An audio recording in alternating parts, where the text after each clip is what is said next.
দুনিয়া বড় স্বার্থপর, দুনিয়া কাউরে জায়গা দেয় না, দুনিয়া কাউরে জায়গা দেয় না।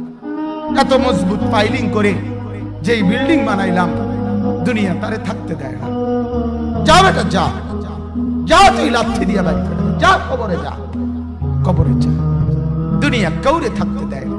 দুনিয়া কত ক্ষমতা ধরকে মাটির নিচে ফেলাই দিছে, দুনিয়া কত সম্পদ আলাকে মাটির নিচে ফেলে দিছে, দুনিয়া কত সুন্দরী নারীকে মাটির নিচে ফেলাই দিছে, মাটির সাথে রেজা রেজা করে ফেলছে। আজ আর চেহারা নাই, আজ আর রূপ নাই, আজ আর যৌবন নাই, আজ আর ক্ষমতা নাই।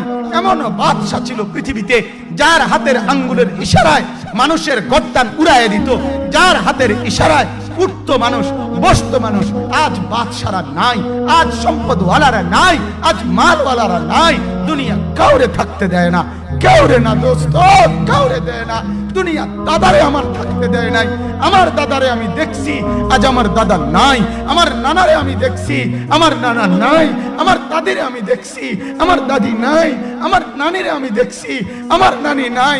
আমার বাবারে আমি দেখছি, 14 লক্ষ টাকা বাবার পেনশনের আমি সব ডাক্তারের পিছনে খরচ করে ফেলছি, বাড়ির ফসলের জমি বিক্রি করে ফেলছি। আমার বাপ যেন না মরে বারবার বারে হসপিটালে নিছি, কিন্তু দুনিয়া আমার বাপকে থাকতে দেয় নাই। আমার বাপ কবরে চলে গেছে। দুনিয়া কাউরে থাকতে দেয় না, কাউরে না, কাউরে না, কাউরে না, কাউরে না। আমার বাপ দুনিয়া কাউরে থাকতে দেয় না। তুমি থাকবা না, তুমি থাকবা না। দুনিয়ার ধোকায় পড়ো না বাপ, দুনিয়ার ধোকায় পড়ো না। মাকে বুঝান, আজ মারা বেসামাল হয়ে গেছে, আজ বোনেরা বেসামাল হয়ে গেছে, বেপরদার উৎসব তুলে দিছে। এটা যেন আল্লাহর সাথে যুদ্ধ করছে। আল্লাহ করোনা না, তুমি আরো কিছু দাও, আমরা বেপরদিগি ছাড়বো না। যুবক ছেলেগুলো যেন বলতেছে, আল্লাহ তুমি করোনা দেওয়ার চাই দাও, অশ্লীল ছবি দেখা, ফেসবুকে নর্তকী দেখা আমরা ছাড়বো না। দেখি তুমি কি করতে পারো, তুমি যা করার করো।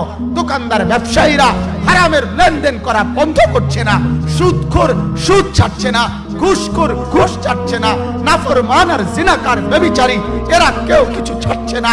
বেহায়ার বেপর্দা নারী তার অশ্লীলতার বেহায়াপনা ছাড়ছে না। মুসলমান তার ঘরে টেলিভিশনের নর্তকীর আওয়াজ তো বন্ধ করছে না। হায় করোনা কিভাবে যাবে, আযাব কিভাবে যাবে বলেন, বলেন, বলেন আপনারা।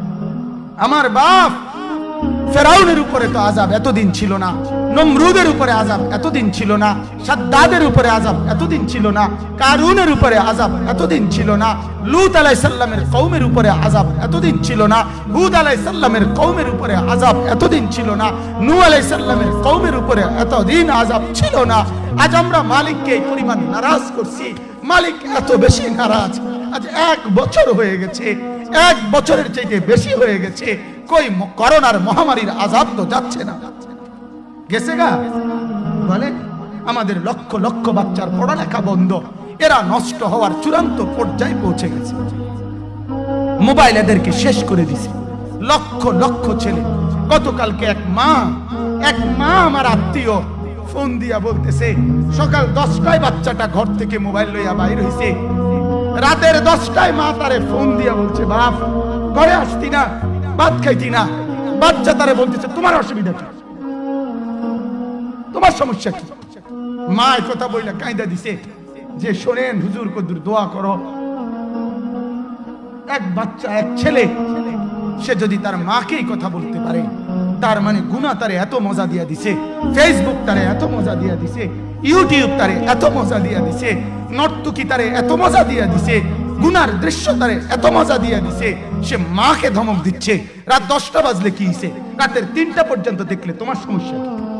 আমার আখিরাত আমি নষ্ট করলে তোমার অসুবিধা।